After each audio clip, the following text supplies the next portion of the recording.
ഇന്നിങ്ങനെ ഒരു റെസിപ്പിയാണ് തയ്യാറാക്കുന്നത്. ഏറെ നാളെ കേടുകൂടാതെ സൂക്ഷിക്കാവുന്ന ഒരു റെസിപ്പിയാണ്.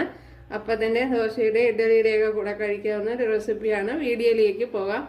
കൂട്ടുകാർക്ക് ഇഷ്ടമായാൽ ഒന്ന് സബ്സ്ക്രൈബ് ചെയ്ത് സപ്പോർട്ട് ചെയ്യുക.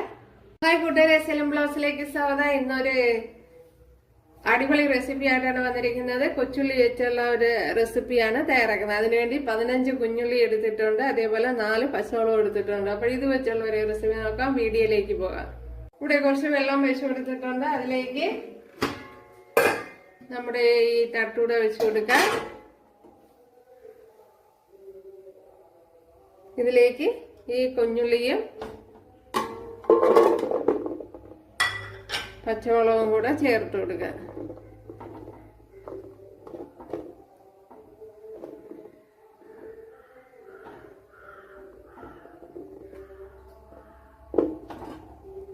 ഉണ്ടല്ലേ,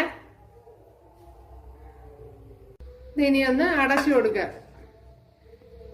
അപ്പോൾ ഇതിനെ മിക്സിയുടെ ജാറിലോട്ട് ചേർത്ത് കൊടുത്തിട്ടുണ്ട്. ഇതുപോലെയാണ് പൊടിച്ചെടുത്തത്.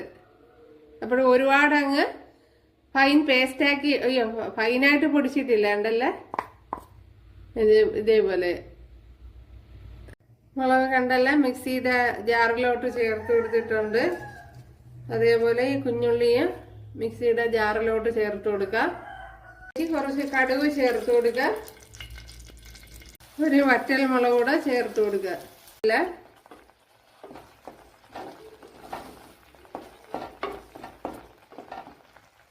കുറച്ചുകൂടെ വേണമെങ്കിൽ ചേർത്ത് കൊടുക്കുക.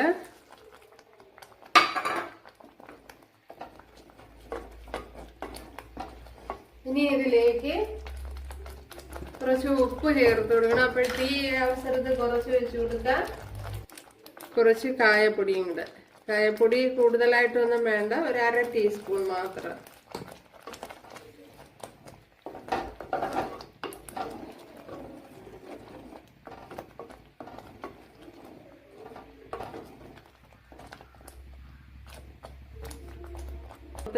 രണ്ടോ മൂന്നോ ദിവസമൊക്കെ ഇരിക്കും.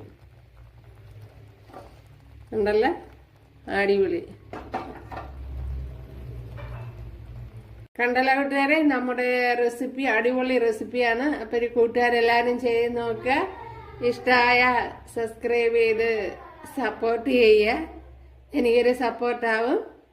അപ്പോൾ അടുത്തൊരു വീഡിയോ ആയിട്ട് കാണാമെന്ന് പറഞ്ഞുകൊണ്ട് എല്ലാവർക്കും താങ്ക്സ്.